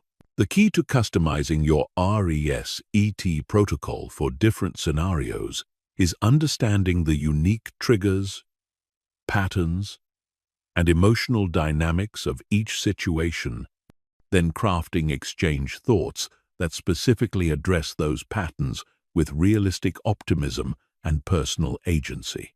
Chapter 14. Building long-term mental immunity. Creating a mind that naturally resists negativity. The ultimate goal of mastering negative thought control isn't just to respond effectively when negativity arises. It's to create a mental environment that naturally resists negative thinking and spontaneously generates positive, empowering thoughts. This is what I call mental immunity, and it's the difference between managing mental health problems and enjoying mental health abundance. Mental immunity works like physical immunity. When your physical immune system is strong, you don't get sick as often, and when you do get sick, you recover faster. When your mental immunity is strong, negative thoughts don't take hold as easily, and when they do arise, they dissipate quickly without creating lasting emotional disturbance. Building mental immunity requires understanding the 5 foundational elements that create a naturally positive mental environment: mental nutrition, cognitive strength training, emotional regulation mastery, environmental optimization, and purpose alignment. Mental nutrition refers to the quality of information and experiences you regularly consume. Just as your body needs good nutrition to maintain physical health, your mind needs good nutrition to maintain mental health. Poor mental nutrition includes excessive negative news, toxic social media content, pessimistic conversations, violent or disturbing entertainment, and any information that consistently makes you feel anxious, angry, or hopeless. Rich mental nutrition includes educational content that expands your knowledge and skills, inspirational stories of human achievement and resilience, beautiful art and music that elevates your emotions, time in nature that connects you to something larger than yourself, and conversations with positive, growth-oriented people. To improve your mental nutrition, conduct a mental diet audit. For 1 week, track everything you consume mentally: news, social media, podcasts, books, conversations, entertainment. Notice how each type of content affects your mood, energy, and thought patterns. Then deliberately increase your consumption of content that makes you feel more capable, hopeful, and inspired, while decreasing content that makes you feel more anxious, angry, or depressed. Cognitive strength training involves deliberately practicing mental skills that build resilience to negative thinking. Just as physical exercise builds muscle strength, cognitive strength training builds mental strength. The key exercises include gratitude practice, optimistic thinking rehearsal, problem-solving skill development, and cognitive flexibility training. Gratitude practice isn't just about feeling thankful. It's about training your brain to automatically scan for positive aspects of your experience. Spend 5 minutes each morning identifying 3 things you're genuinely grateful for, but focus on different things each day to avoid habituation. This trains your brain to notice positive elements that you might otherwise overlook. Optimistic thinking rehearsal involves regularly imagining positive outcomes for upcoming events. Before important meetings, social gatherings, or challenging situations, spend a few minutes visualizing things going well. See yourself handling challenges competently, connecting positively with others, and achieving good outcomes. This prepares your brain to notice and create positive possibilities. Problem-solving skill development involves practicing breaking down challenges into manageable pieces and generating multiple potential solutions. When you face any problem, even minor ones, resist the urge to immediately worry or complain. Instead, practice asking, "What are 3 different ways I could approach this?" This builds confidence in your ability to handle difficulties. Cognitive flexibility training involves deliberately considering alternative perspectives on situations.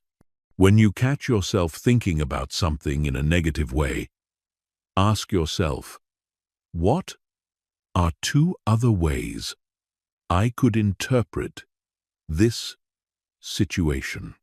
This builds mental agility and prevents you from getting stuck in narrow, negative interpretations. Emotional regulation mastery is the ability to experience difficult emotions without being overwhelmed or controlled by them. This doesn't mean suppressing or avoiding negative emotions. It means developing the capacity to feel them fully while maintaining your ability to think clearly and make good decisions. The foundation of emotional regulation mastery is understanding that emotions are temporary experiences, not permanent states. Even intense emotions typically last only 90 seconds in your body unless you re-trigger them with continued negative thinking. Practice observing your emotions with curiosity rather than judgment. Notice where you feel them in your body, how they change over time, and what thoughts tend to accompany them. Develop what I call emotional surfing, the ability to ride difficult emotions like a surfer rides waves. You don't try to stop the wave or fight against it. You acknowledge its power, position yourself skillfully, and let it carry you until it naturally subsides. This skill allows you to experience the full range of human emotion without being destabilized by it. Environmental optimization involves designing your physical and social environments to support positive mental states. Your environment has a massive impact on your mental patterns, often below the level of conscious awareness. Cluttered, chaotic, or ugly environments increase stress and negative thinking. Beautiful, organized, and peaceful environments promote calm and positive thinking. Optimize your physical environment by creating spaces that feel calming and inspiring. This might mean decluttering your living space, adding plants or artwork, improving lighting, or creating a designated area for relaxation and reflection. Even small changes can have significant impacts on your mental state. Optimize your social environment by gradually increasing time with people who inspire and support you, while decreasing time with people who consistently drain your energy or encourage negative thinking. This doesn't necessarily mean cutting people out of your life entirely, but it does mean being more intentional about how much influence you allow various people to have over your mental state. Purpose alignment is perhaps the most powerful element of mental immunity. When your daily activities are connected to something meaningful and important to you, you become naturally more resilient to negative thinking. Purpose gives context to challenges, making them feel like temporary obstacles on a meaningful journey rather than pointless suffering. Purpose doesn't have to be grandiose or world-changing. It can be as simple as being a good parent, creating beauty through art, helping people solve problems, or contributing to your community. The key is that your purpose is genuinely meaningful to you and provides a sense of direction for your life. To strengthen purpose alignment, regularly reflect on what matters most to you and how your daily activities connect to those values. When you face challenges or negative thinking, remind yourself how overcoming these difficulties serves your larger purpose. This transforms obstacles from meaningless frustrations into meaningful growth opportunities. Building mental immunity takes time, typically 3-6 months of consistent practice. But unlike temporary fixes that require constant maintenance, mental immunity becomes self-reinforcing. The stronger your mental immunity becomes, the more naturally positive your default mental state becomes, which makes it even easier to maintain positive mental patterns. The goal isn't to become a person who never experiences negative thoughts or difficult emotions. The goal is to become a person whose mental ecosystem is so healthy and resilient that negative thoughts can't establish long-term residence. They may visit occasionally, but they don't move in and take over. With strong mental immunity, you'll find that positive thoughts arise more spontaneously. Challenges feel more manageable. Setbacks recover more quickly, and your overall mental state becomes more consistently calm, confident, and optimistic. This is the natural result of creating optimal conditions for mental health rather than just managing mental health problems. Chapter 15. Your mental freedom starts now. The life that awaits you. As we reach the end of this journey together, I want you to understand something profound. You now possess the complete blueprint for mental freedom. You have the exact system that can transform your relationship with your thoughts from slavery to mastery, from chaos to control, from suffering to strength. But knowledge without action is worthless. The question isn't whether this system works. The question is whether you'll work the system. Right now, as you're listening to these words, you're at a crossroads. One path leads back to your old patterns, your familiar struggles, your comfortable complaints about negative thinking, It's the path of knowing what to do but not doing it. It's the path of having tools but not using them. It's the path of staying exactly where you are, while hoping things will somehow magically change. The other path leads to mental transformation, unlike anything you've experienced before. It's the path where negative thoughts lose their power over you permanently. It's the path where you become the conscious architect of your own mental experience. It's the path where you discover what your life looks like when your mind becomes your ally instead of your enemy.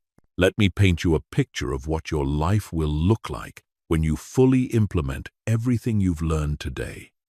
Imagine waking up in the morning without that familiar knot of anxiety in your stomach. Imagine your first thoughts being thoughts of possibility and anticipation instead of worry and dread. Imagine looking forward to your day instead of dreading what might go wrong. Imagine walking into challenging situations with quiet confidence, knowing that whatever thoughts arise, you have the tools to handle them effectively. Imagine no longer being afraid of your own mind, no longer walking on eggshells around your own consciousness, no longer feeling like you're at the mercy of random mental storms. Imagine the relationships you'll build when you're not consumed by self-doubt and worry, when you're present instead of distracted by mental chatter, when you're confident instead of constantly seeking reassurance, when you're emotionally stable instead of riding the roller coaster of reactive thinking. Imagine the career opportunities you'll pursue when you're not paralyzed by fear of failure or imposter syndrome, when you're willing to take calculated risks because you trust your ability to handle whatever outcomes arise, when you present your ideas with conviction because you're not simultaneously arguing against yourself in your head. Imagine the physical health improvements you'll experience when your body isn't constantly flooded with stress hormones from negative thinking, when your immune system can function properly because it's not suppressed by chronic mental stress, when you have energy for exercise and healthy choices because you're not depleted by mental battles. Imagine the creative projects you'll undertake when your mental energy isn't consumed by worry and self-criticism, when your mind becomes a source of innovation instead of limitation, when you start seeing problems as creative challenges instead of insurmountable obstacles. Imagine the peace you'll feel when you're no longer at war with your own thoughts, when your inner dialogue becomes supportive instead of critical, when your mind becomes a place you actually enjoy, spending time instead of a prison you're trying to escape. This isn't fantasy. This isn't wishful thinking. This is the natural result of applying the RESET protocol consistently and building mental immunity systematically. Thousands of people have already experienced this transformation. The only question is whether you'll be next. But I want to be honest with you about what stands between you and this transformation. It's not lack of knowledge. You now have that. It's not lack of tools. You now possess those. What stands between you and mental freedom is the same thing that stands between most people and any meaningful change. The gap between knowing and doing. Here's what's going to happen when you finish listening to this. You're going to feel motivated and inspired. You're going to have every intention of implementing these techniques. You might even practice them once or twice. But then life will get busy. Old patterns will feel more familiar.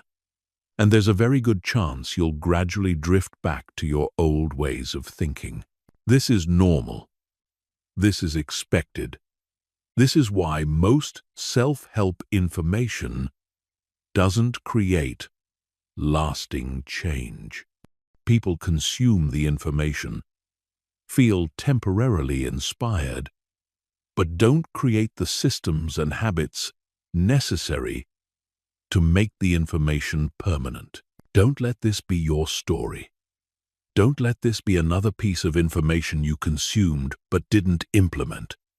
Don't let this be another opportunity for transformation that you let slip away. Instead, make a commitment right now. Not a vague commitment to try to be more positive. A specific, concrete commitment to practice the RESET protocol every single day for the next 30 days. A commitment to build your exchange thought library today before you go to sleep. A commitment to practice the foundation building phase even when you don't feel like it. Write down your commitment. Tell someone about it. Put reminders in your phone. Do whatever it takes to bridge the gap between inspiration and implementation, between knowing and doing, between wishing and achieving. Because here's what I know about you. You wouldn't have listened this far if you weren't serious about changing your mental patterns. You wouldn't have invested this time if you weren't committed to transformation. You have something inside you that recognizes the truth in what you've heard today. Honor that recognition with action. Your negative thoughts have controlled you long enough. They've stolen enough of your joy, sabotaged enough of your opportunities, and limited enough of your potential. Today is the day you reclaim your mental sovereignty. Today is the day you stop being a victim of your thoughts and start being the master of your mind. The techniques you've learned today work. The system you've discovered today is proven. The transformation you're imagining today is possible. The only variable is your commitment to consistent implementation. Your mental freedom doesn't start tomorrow. It doesn't start next week. It doesn't start when you feel more motivated or when circumstances are perfect. Your mental freedom starts right now, with your next thought, with your next choice, with your next decision to recognize, examine, stop, exchange, and transform the patterns that have been running your life. The life you've always wanted is waiting on the other side of the thoughts you've been afraid to change. Stop waiting. Stop hesitating. Stop letting fear disguise itself as procrastination. Your transformation begins now. Your mental freedom starts today. Your new life is one thought away. The power is in your hands.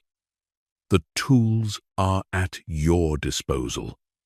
The path is clearly marked. All that remains is for you to take the first step, and then the next, and then the next, until mental mastery becomes your new reality. Welcome to your mental freedom.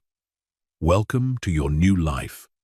Welcome to the person you've always had the potential to become.